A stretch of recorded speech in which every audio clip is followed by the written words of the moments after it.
So some people think they can fool people sometimes, but you can't fool all the people all the time. They got you.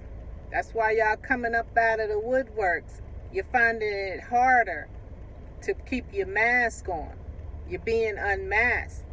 The more and more people learn about the various different behaviors, the more and more people learn how to, they don't want to accept and have to walk on eggshells just to make you feel good.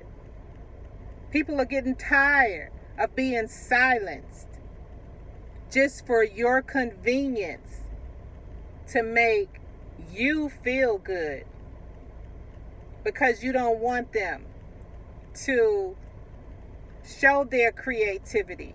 You don't want them to do the best work that they can do to, in your mind, that you don't want to change, that you refuse to look to get better with.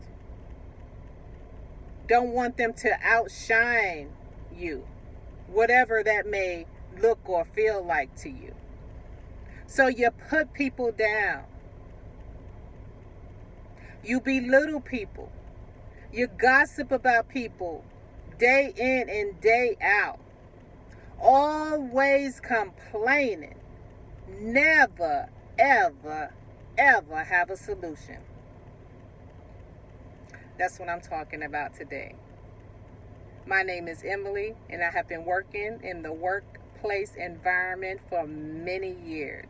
And I am here to help you identify certain behaviors in the workplace that will protect you from these toxic people, that will help you navigate through these bad behaviors and come out on top and not let it tear you down. So many of us have stayed in relationships for far too long. Now, intimate relationships, family relationships, get involved with business transaction relationships, and we go silence. We don't just only silence ourselves and see something and don't say something. Others try to silence us. And because we are who we are, we let it happen, right? We're getting tired of that. But I'm here to tell you today, they are coming out of the woodwork. The more you arm yourself and put on that body armor to identify certain behaviors, the more you are to protect yourself against these type of people. So, talking about this as it relates to the work environment, identifying certain behaviors, I'm talking about consistency. Consistency is the key, one of the keys, because a lot of them can go hidden. These hidden behaviors, they are so crafty. They listen to what you listen to, right? But they are so crafty to know how to change it to fit their ulterior motive. So when someone is constantly overall gossiping in the workplace environment, gossiping in a negative manner. I'm not talking about, you get together, you find your like-minded people and you're like, how are we going to change this? How are we going to do this for the better, for the betterment of the organization? To make us feel better while we work here at this large organization. What can we do on our level to make it better? I'm not talking about those that are constantly putting other people down to make themselves look good. I'm not talking about those that when you give compliments to people, genuine compliments for people doing a good job, and you look around and you notice somebody, they turn their face up and they just can't stand when you're giving somebody else a compliment. And guess what?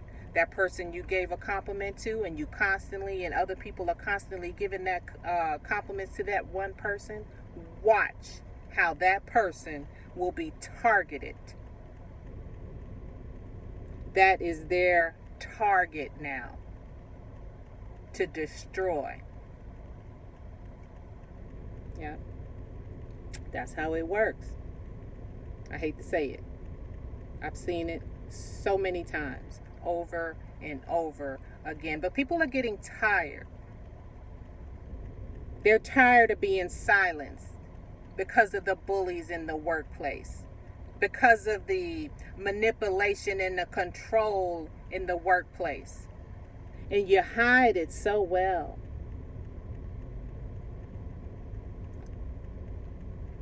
The masks are coming off and you're coming up out of the woodwork. If you don't want to change, don't think that you can continue to talk to people bad, treat people bad without them saying anything to you. Because there are like-minded people that are going to stand up against you with the people that you treat bad. So here we go. In the workplace setting, an individual who consistently speaks negatively about others and downplays their achievements while attributing their good actions to ulterior motives can be characterized as displaying toxic behavior. This type of person often engages in gossip, spreading rumors, undermining their colleagues, and seeks to diminish the accomplishments of others. They may exhibit traits of jealousy. Man, that jealous spirit. Now, there are research and things that say everybody has jealousy in them. Everybody can be jealous at times, but I'm talking about that nasty, evil, wicked, vindictive, jealous spirit inside of the soul that you can't get rid of, that you don't want to get rid of, that you continue to capitalize on for your motive. Your insecurities, our competitiveness, and a desire to control. I must control you. I must manipulate you. I must let you know that you don't have a mind of your own to think for yourself. You must do as I say. You must think as I tell you to think. Sorry, honey bunny.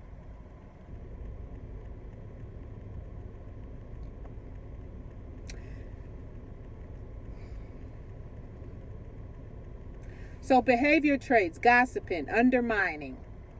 They actively work to diminish the achievements and successes of their co-workers through subtle and overt means. Learning about these behaviors. Gossiping, the individual engages in spreading rumors or negative information about others in the workplace. They don't gossip to solve problems. Jealousy.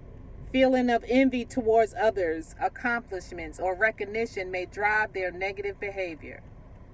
Insecurity. The person may lack confidence in themselves, leading them to belittle others to feel better about their own inadequacies. It don't have to be this way. There's so much research, so much self-help, so much self-awareness. But when you don't want it, people are getting tired. People gonna realize they got a voice, even in the large organizations. You can fool some of the supervisors. You can fool some of the managers. You can fool some of the co-workers. It ain't gonna last. It's coming out. People are learning about these behaviors. Okay. So these type of behaviors, what do they do in the workplace? They create low morale. This continuous negativity, this continuing criticism, it creates the toxic work environment that lowers morale between all team members. Just reading my little notes here. It creates distrust and division. People are always bickering back and forth about each other, right? We don't trust each other. Reduce productivity. Why should I do this? You know, you don't feel like working. But then if you're dealing with customers, it shows with the customers. The customers can see when they walk in for whatever organization you're working for. And it's horrible if you work in healthcare. You don't want the customers to feel that way. You don't want the patients to feel that way and feel the negativity that's coming off onto them. Imagine your family members. If you had any family members that you really love come in, would you want them to feel that way? Because some of you be like, I don't care. Because you don't love them. You don't have any family members that you love, right?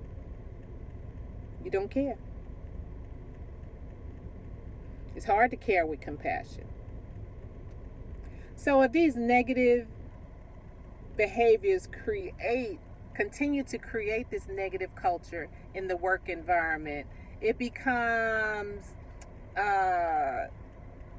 like just so poisonous. It's like a poisonous venom you're drinking when it's unchecked.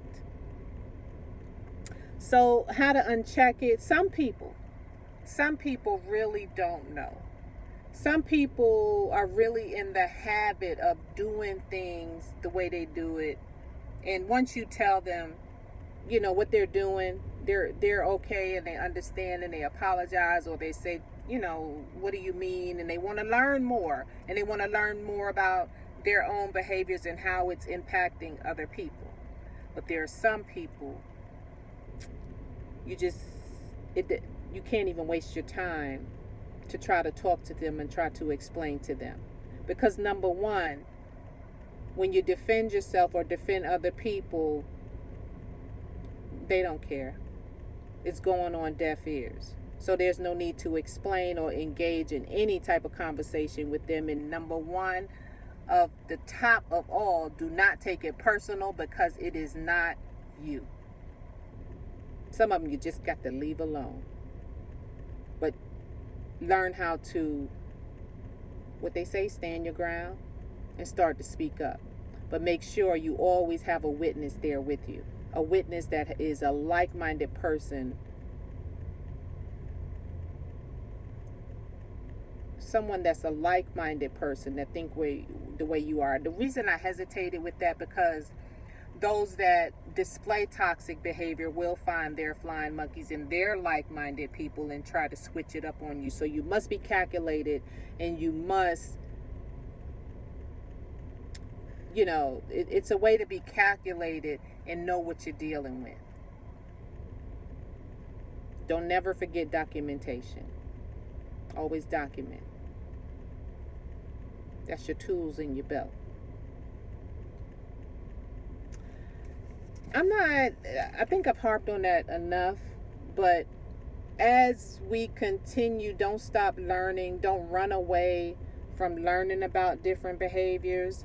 If the main thing is, the easiest way to determine if something is not right is how you feel when you are sitting next to someone, when you are standing next to someone, and you are talking with that person, or you listening, or you hearing, and if it don't feel right, it ain't right.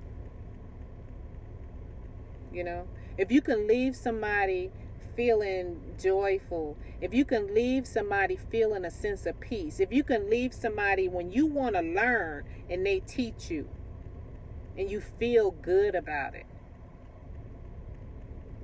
those might be your people. But when you leave and you feel a little bit uneasy, and you feel like something ain't right, always trust your gut feeling.